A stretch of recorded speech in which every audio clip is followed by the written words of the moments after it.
In this video, we will start to add wheels to our toy car.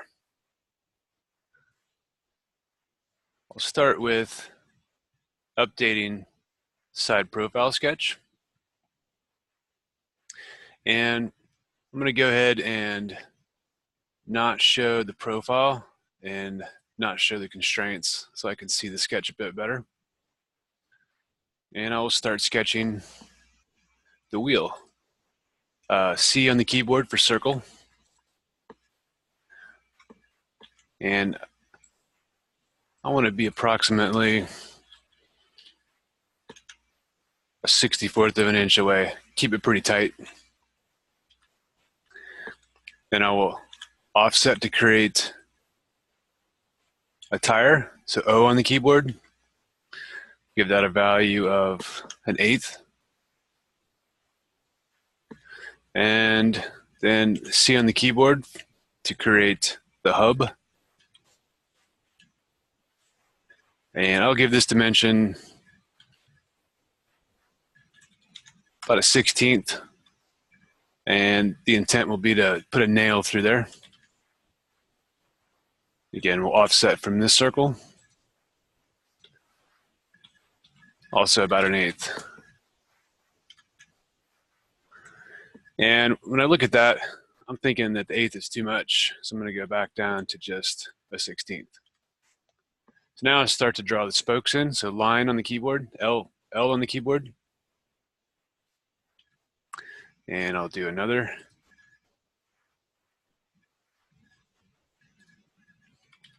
So I'm thinking that I'm going to use a center line and mirror this line over after I define it. So we will dimension here. Actually, I will give it angular dimension. I think 3 degrees will work. And I think a length dimension will fully define it. We'll say 0.4, see what that does. That's a bit much, so we'll go down to 0.35. Did not take that. 0.37. Such a small space that itty-bitty changes makes a big difference. Okay, so that looks pretty good. I'm going to use X on the keyboard to make that a construction line. And I will come over to Sketch, Mirror, select my object to mirror, select the mirror line. Okay. To me, that looks pretty good. So now I will go ahead and use the circular pattern. I'm going to select the two entities to pattern, the rotation point, and I'm not a big fan of the tri-spoke, so I'm going to go with the 5-spoke. I have a little bit of overlap here, but that shouldn't be too big a deal. Say okay. And that looks pretty good to me, so I will exit out of the sketch. And I want to show that sketch.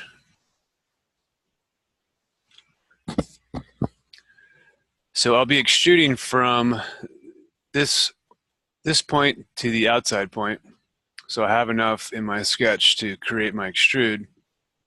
And I'll also need to extrude a hole into the body to create the axle point that we can use to mate to later on.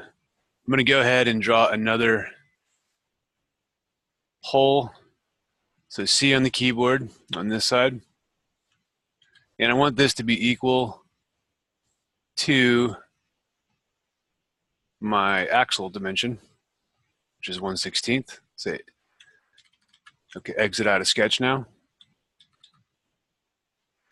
So I'm gonna go ahead and extrude this axle hole first. So E on the keyboard for extrude. I'm going to hide the body so I can select the entities. Now, if you notice, I can't select it, so I'm going to cancel out. And it's because earlier I hid the profile. So I'm going to show the profile now. So now it is selectable. And we will stop sketch. E on the keyboard. Hide this body. Select the axle hole. Go ahead and show the body again. And this will be a two-sided. And the distance is all. And the distance is all. So now I have a nice little axle hole through. Now the CNC won't cut that, but we will use that to locate our wheels. So now I'm going to move on and draw the next wheel. I'm going to hide the primary car body. I'm going to show my side sketch and my body wide sketch. So now I'll go to E on the keyboard. And I'm going to bring out these wheel elements.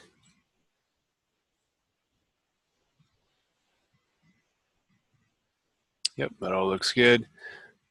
And I'm going to extrude them from this vertice to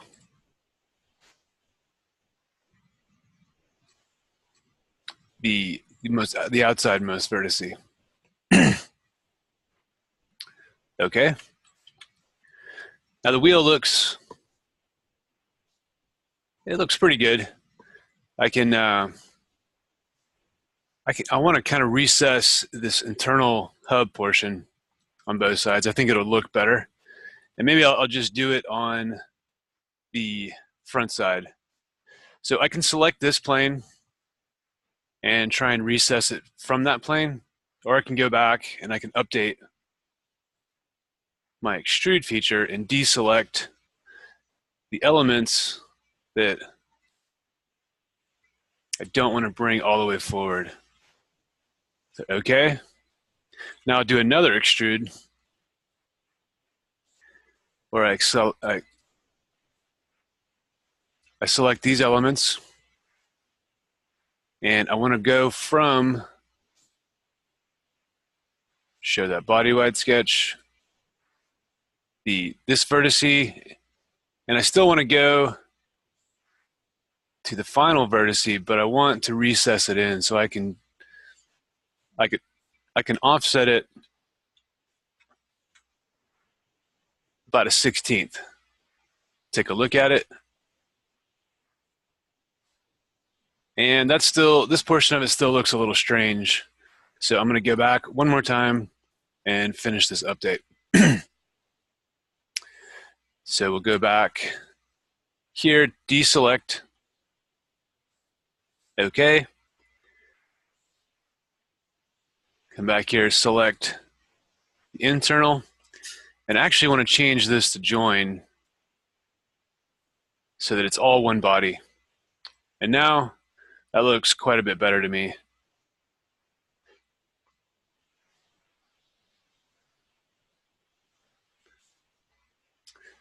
So I will show the car body now to see how this wheel fits. I think it's looking pretty sharp. I can go ahead now and convert these two to components. I'm going to hide these sketches and I'm going to rename the components car body, wheel,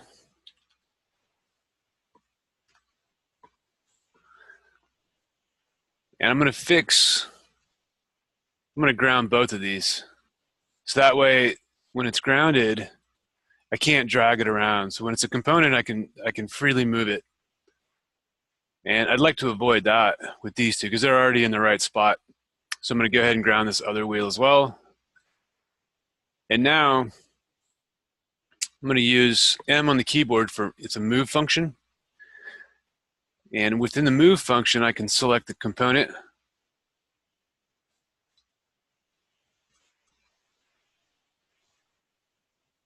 And actually, because I grounded it,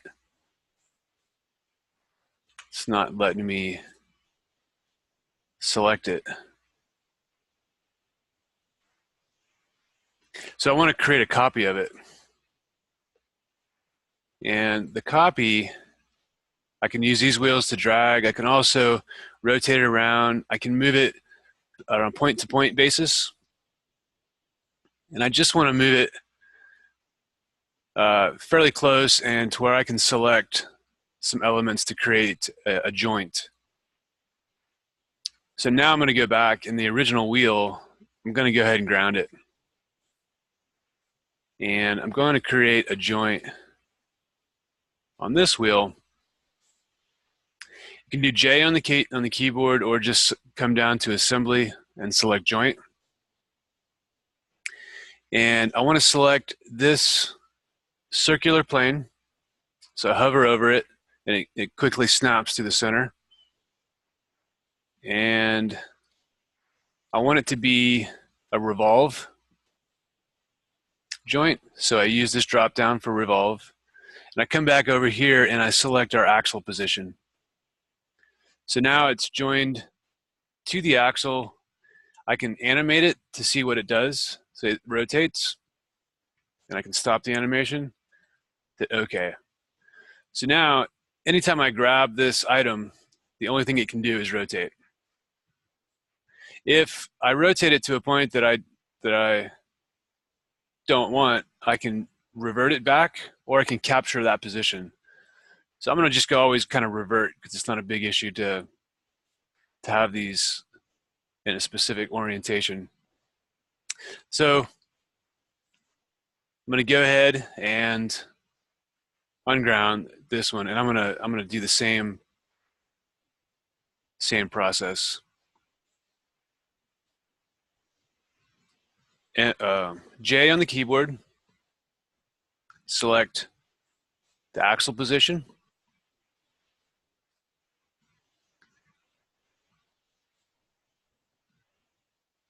Make sure it's a revolve and hit OK. So I'm going to continue this all the way around. So M on the keyboard. I'm going to create a copy. Bring it up. I want to rotate it. And I'm going to need to find a good rotation point. So I'm going to turn my axes back on and select the vertical axis, rotate it 180 degrees. Okay. And J on the keyboard. My axle position.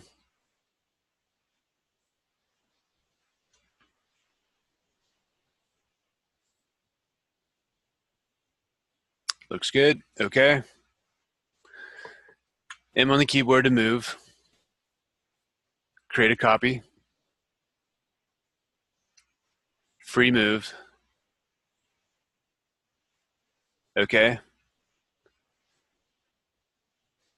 J on the keyboard.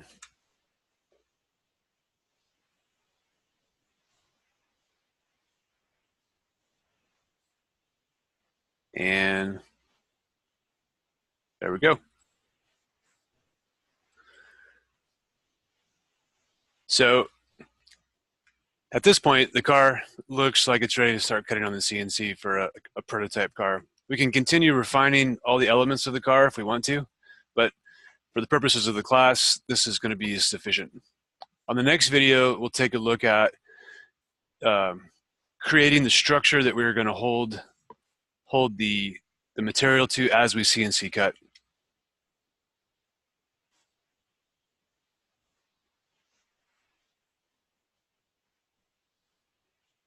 And this is a good point to save.